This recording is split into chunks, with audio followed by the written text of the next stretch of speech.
As a county, we are really very grateful. All right, now it's time for The Way It Is. Every Monday we have this segment, and joining me in studio to dissect some of the issues that we're going to be talking about is to my immediate left, Professor Kagwanja. Thank you very much for joining. Michael Agwanda. Oh, Michael Agwanda, I'm so sorry, Michael Agwanda. Next to him is Oliver Kipchumba, and finally Professor Oweri Tumbo. Thank you very much, gentlemen, for joining me. Now I'll start with the cabinets, the name of the cabinet, naming of the cabinet, and I'll start with your thoughts on this before we go on. I'll start with you, Michael. Good morning, Morning. Ashley. The president has given names of what some people are saying is a half of the cabinet. The other half, nobody still knows their names or their identity. But what is making the whole process a little bit wanting is that about 13 ministers are sitting in their respective offices without knowing whether they will be retained or not. Yeah. So far, what we know is the president has actually announced that he will only be retaining 6 cabinet ministers. Whether it will change, eventually, and say maybe he will retain the other 13 or not, nobody knows. And he's also bound to change his mind and do reshuffle as he wishes. And therefore, I think what Kenyans are waiting for is a full list of cabinet ministers. Kenyans want to see clear representation of regions. They want to see gender balance in this.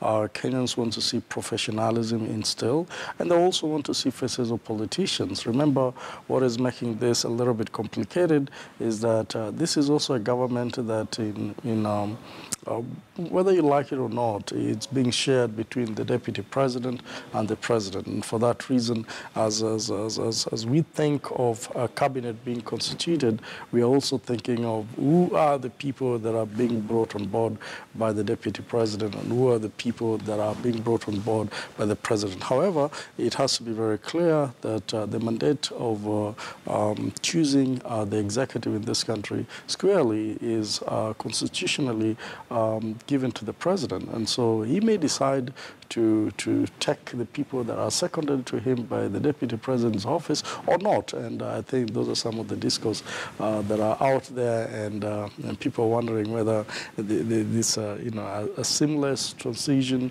or whether the issues are within the cabinet slots. All right, Oliver, what are your thoughts on these comments? I believe that when we talk about cabinet, these are men and women charged with the responsibility of helping the president to achieve whatever he pledged during the campaigns. Yeah. And the singular duty to do so lies squarely with the office of the president, as then captioned under Article 132.2. It is the president, not the presidency. Yes. So I think most people will likely construe the president to mean the presidency. And also, when talking about cabinet, one thing that should be clear is that the cabinet that will be appointed, or the one that is there, should just reflect 2 things. We should have a cabinet reflecting our challenges and our inspiration. What do we inspire to achieve as a people? When we look at the cabinet, we should look at the problems we have, the challenges, the national debt, issues of unemployment, poverty, issues of food security, and in terms of inspiring the future, issues of what the president has come out to call the big 4. This cabinet or these technocrats or the politicians being brought should be able to inspire that and to solidify and entrench the president's legacy. So I think when we look at the appointment or when we discuss about matters about cabinet, one thing also we need to realize is that that role falls squarely on the president. And the other thing is that Jubilee as a party is not a de facto coalition. Yes. It is a singular party, which means the honor of naming people to cabinet squarely lies with the president. It is not a coalition government of sorts. So any other discourse that emanates from the naming of cabinet should be addressed directly to the office of the president. Yes. Any other thing, I think it'll just be talk. Okay, Prof, finally. I'm following up, thank you. I'm following up on what my colleagues have said. which I think are significant in many ways. But my contribution here is that first and foremost, it is unclear what the criteria are for appointing people to certain positions. There is an amorphous description that people should be belonging to a political party. They should be competent. They should be experienced. They should be all sorts of things. What I thought would be significant at this point in time, in relation to what my colleague here has stated, that we have specific challenges.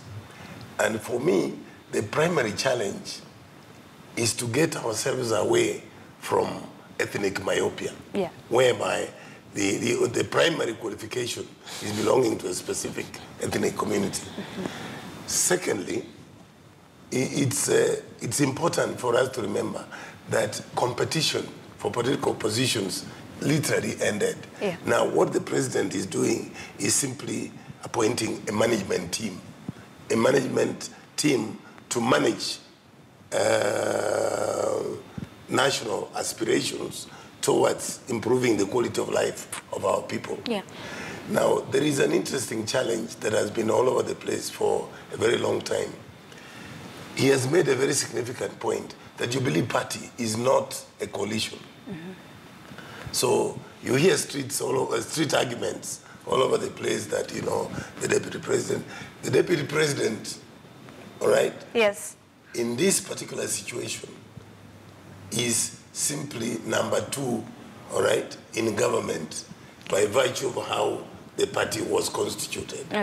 The primary duty of the president is to appoint the cabinet, and what seems to be a problem in our country is that in appointing the cabinet, it doesn't seem clear, particularly the mandates of specific ministries are clear, but the method, the system, the process for implementing those appears amorphous. So you appoint people to positions.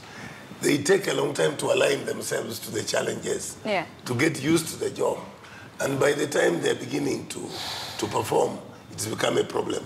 Finally, I want to make this comment. It's extremely important to observe that the president has a duty to move away from the negative aspects of the previous term in government.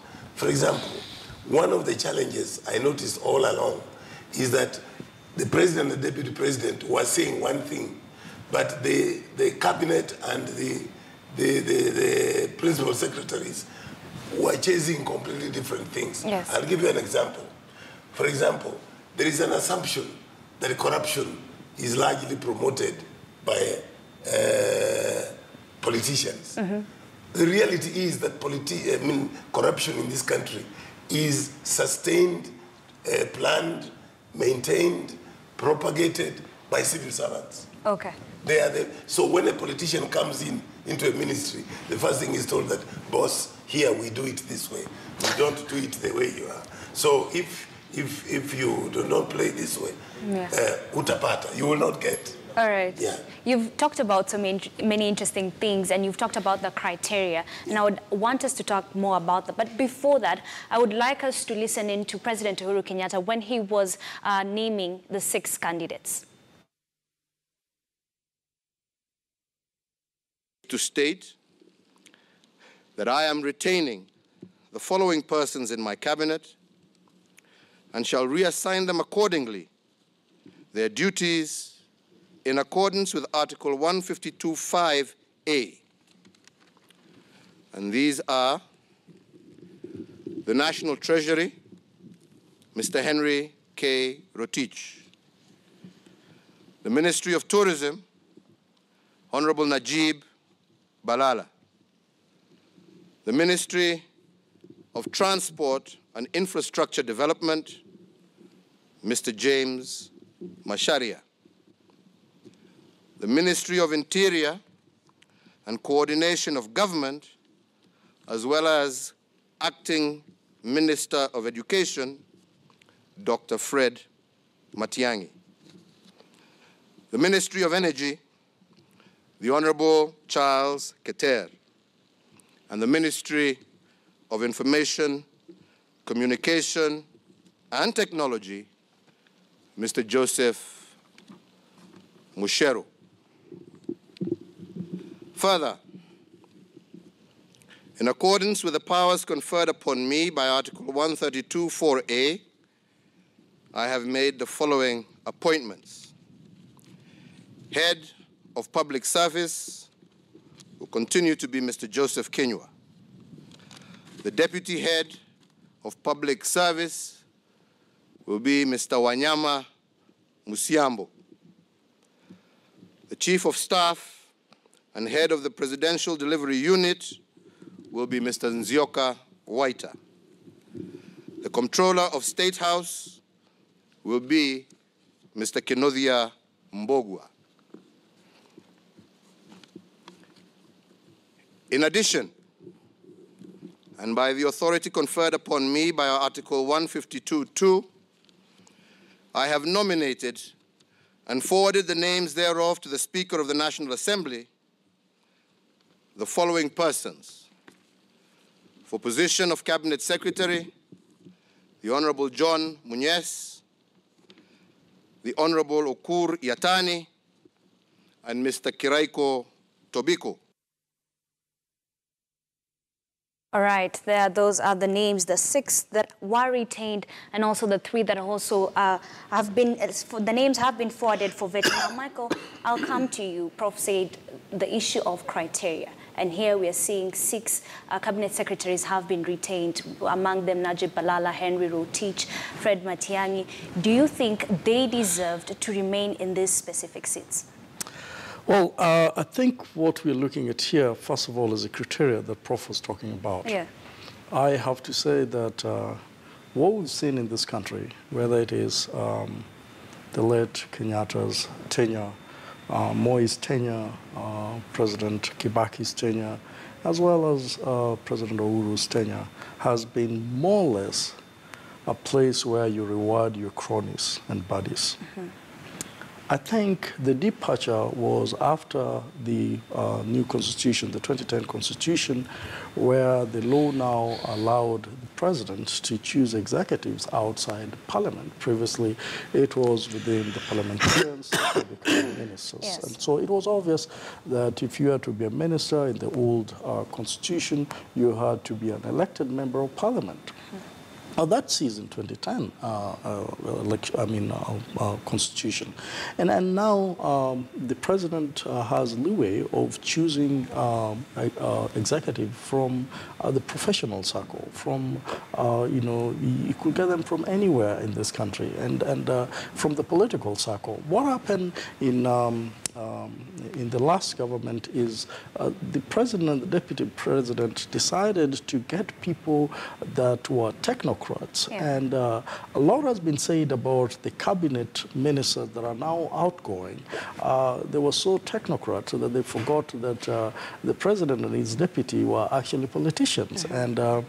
And even though they were very technocrat and in the way they were handling things, there were a lot of hue and cry from the political circles. Some of the MPs were actually saying that they were going to the ministers' offices and staying for 3-4 hours before they could see the ministers. And you can see that some of these members of some of the names that previously were presented for the cabinet were going to have serious issues with the committees in parliament, because some of those ministers have badly treated them while they were in the offices. The criteria is not very clear, but we can remember very vividly when the president and the deputy president were running around in every corner of this country looking for votes. They were literally promising jobs to politicians, that some of them made it and some of them did not make it. Yes. And we can see it very clearly. Munyes being one of the first people that were promised a position that is now coming into the cabinet. Yeah. That means that the president is actually, going back to his words and saying, look, I meant what I said, that I will give you, and you've been in government, and I am now bringing you into government. But when you look at Turkana also, Turkana is one tricky place when you're talking about Honorable Munyes now being brought into the cabinet. It is tricky because the governor of Turkana has not been quite, friendly to the government because of the oil issue. Yes. But Munyes has been a little bit closer to the government, and so you're seeing a situation where you're bringing two very, very influential individuals from one community, one perhaps just to be able to normalize the situation that looked a little bit volatile because of the natural resources, the oil that is there, and the community is demanding that, we need a huge percentage to be left to our county, which previously government was saying about 5%, and then later on it went into 10%, but nobody still knows because the oil has not hit the road yet. And so you're seeing a situation, a serious political calculation here in future, where if Governor Nanok says, well, this is not going to happen, then you'll have one of their own who is now a cabinet minister and holding a serious position, this is going to happen. And so give and take what is happening there, but it's a lot of interest on issues of oil that perhaps is bringing Munyes into the cabinet. Yeah. But when you look at also the men that have been retained, the 6 that is looked at, truth be said, these are people who have made a fundamental difference in this country in their position, regardless of whether they're in Jubilee or not. Matiang'i is actually being praised to have done so much in the education sector. Yes. But what about the Interior and Coordination Ministry? I think if you ask me about it, if we want Matiang'i to come to the Interior, then we are seeing a huge issue. Remember, this is a country where our police is rated the third worst police force in the world. And we are getting to a level where basically, if we are going to retain, and Matiang'i has acted in that position for the last few months, if we are going to have Matiang'i be there as a face of the Interior and Coordination Ministry, while we are now rated as one of the worst in the world, the question is, do you want to maintain the status quo or do you want to change? And if you want to change, why couldn't Matiang'i change it the last few months that he's been heading that position? If anything, it is during his tenure as the acting Minister of Interior and Coordination where we had serious brutality and police meted the riots and demonstration from the opposition in a manner that has never been seen before. And so the question you're asking as a country is do we want this to continue to that level, even to a worse level, or we want to see a situation where the police force will also be changed? There are many questions to be asked in regards to the men that have been retained and the men that their names have been presented to be vetted in Parliament. Yeah. Let me tell you, we have serious issues of tribalism in this country. If we do not see a serious situation where, the cabinet is a representation of many tribes in this country, we will be thinking that maybe things are just going to be as they've been. But we must see some changes. I'm seeing some changes on different people now being brought in State House and in the President's office. I'm seeing some few names that are probably not just from one. All right, Oliver, what do you think about CS Fred Matiang'i in Interior? I think, first of all, we need to stress the point that of the 6 who have been called back to cabinet. Okay. These are men who have had phenomenal, tremendous, they have brought tremendous contribution to the nation and towards achieving what the president has set down for the first term. They have been tremendous. When you talk about Mr. Matiang'i, Dr. Matiang'i, you talk about CS Keter, they have done tremendous job. And I believe that when you look at Dr. Matiang'i, he is a flexible guy. He came from ICT, he came to education, he did a tremendous job. And I believe that even as he transitions to security, he will do a good job. What we need to do is to give him maximum support. And also, what we need to do is to avoid the notion that if he goes, he is best here. I think the president knows the strengths of all his cabinet ministers, and that is why I'll call whatever is happening, even the 13 who have not been named, I'll not say they have been sacked. I'll say there's reorganization. The president, just like any other coach, knows that so-and-so is best here. So it is a matter of getting some people to cabinet with new energies and strength, taking some other people to other places. The same way we saw he took Lenayapa from State House to our ambassadorial position in Netherlands. Yes. So it is more of reorganization as opposed to sacking. And this is done because all we need as a country is competence, service delivery, and efficiency. Even as we talk about delivering, as the government talks about delivering whatever was captured in the Jubilee Manifesto, it must be delivered by men and women who are capable and competent at the moment. Okay. Because the outgoing cabinet have done their fair share. Prof, you look like you want to say something, but before you do, we want to take a short break. But don't go